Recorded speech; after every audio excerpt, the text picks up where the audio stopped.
Hi, everybody. It's Matthew Dickson of mindaid.ca. I help people with mental illness in developing countries get access to basic mental health care.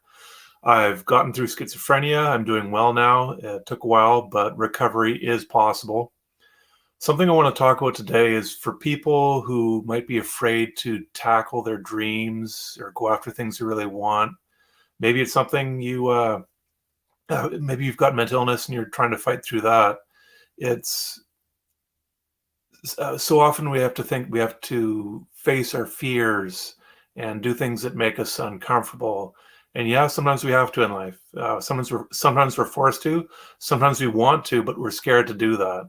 And when I bicycled across Canada, I want to tell you that it's not as scary or anxiety inducing as you might think. If this is any help for you, if you want to tackle your own dreams and goals and go after things that you think that really scare you.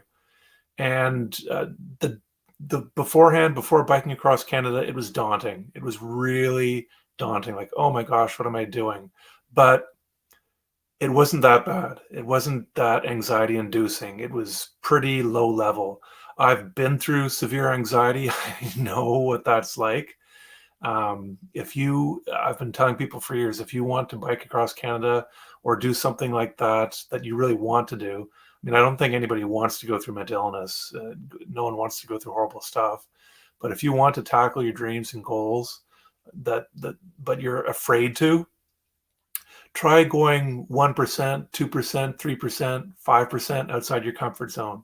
They don't have to be big, huge, anxiety inducing things that you have to do to have an effect, to go after your dreams and goals. For me, it was like that with biking across Canada. Yes, said it was daunting, and it is, but it wasn't. It wasn't. I mean, the actual feeling wasn't that intense. It was pretty low key compared to other things. It was in like the 1 to 3 to 5% range of this is different. This is unique. It all started with a phone call. I saw an article in the newspaper about this group that bikes across Canada, and at the end was a phone number to call. Within minutes, I was phoning the number, and it wasn't that scary. I'll be honest, it wasn't that scary. In the back of my head, I'm thinking, oh my gosh, look at me doing this. 1 to 3 to 5% range of a little bit in your discomfort range, going outside your comfort zone. Going outside your comfort zone doesn't mean you have to go 100%, jumping off bungee jumping, that sort of thing, skydiving. Those can be scary, I'm sure. But other things that start with like a phone call, starting a business, that sort of thing, they can be, from my experience, it's a lot less anxiety inducing than you think. So, and you don't have to have it all figured out in the beginning. Simply start taking that first step. Oftentimes, it just means reaching out to somebody, making a phone call, doing something, getting conversations going about what you want to do. Because oftentimes, what we want to do involves other people, and simply start talking to people about your goals. And I've been doing this for 4 years with my advocacy work for Mind Aid, and I'm not that far into my discomfort range. It's like 1, 3, 5%. You don't have to go. It's not that scary. And yes, they say go outside your comfort zone, face the fear, and do it anyway. You don't have to face the fear 100% head on. It can be like 1 to 5%. It makes things a lot easier to get done. I mean, in the last 4 years, I've done things that were, they're not that anxiety inducing.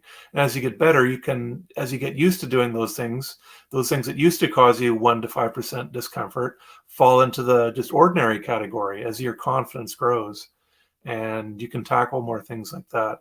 If you're trying to get through mental illness, yes, it is scary. It can be very scary, but it's doable. It's achievable. Recovery is possible.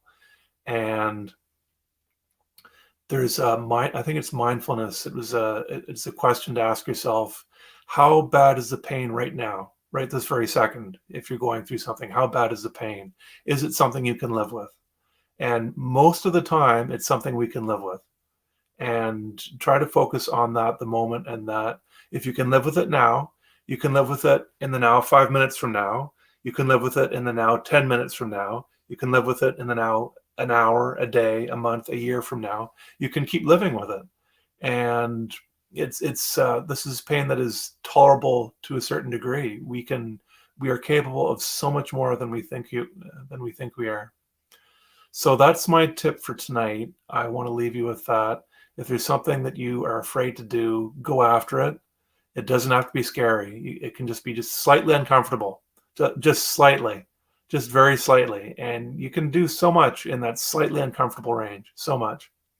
So I encourage you to do that. It's well worth it. I can now say I've bicycled across Canada. I will have that for the rest of my life. I went and I tried to get, I tried to take charge of my own recovery with mental illness. I was reading books, many, many books. There's so many books on how to increase your confidence on leadership and whatnot. Try reading them. Try educating yourself because people have gone through what you want to do before, unless you're a real trailblazer, like leaving the solar system or something. But yeah, it's been done before. You can do it. And I believe in you. If no one else is believing in you, I am. I know I don't know you, but I would just want to say I believe in you. You can do it. So keep fighting, keep going after your goals. It's things. It can be possible for you. You can become a new person, someone who you weren't before, and you can look back at your old person and say, "That's the way I used to be. That was a phase I was going in years ago. That was one of my phases." You can look back on your youth and say that was this phase or that phase when you're a kid or a teenager. And we can go through phases in grown-ups too. We can change who we are. We can become stronger, more confident, and we can leave people who we think we were all the time, like in our 20s, 30s, whatever, or whatever kind of time frame. And you can change who you are. You can get things done and be happier with your lives. It's so I encourage you to do that. If anyone wants to donate to any of the 10 nonprofits at MindAid helping people get basic mental health care, please do so. It's they do great work, and I'd love to see more people donating to them. There's someone right now in a developing country with untreated mental illness begging for help. I was begging for help, desperate for help with my disease. I've got schizophrenia, and if you could help someone else for $3 a month, $5 a month, $10 a month, that would mean the world to somebody struggling desperately for help. I'll leave it at that, and I'll see you Friday.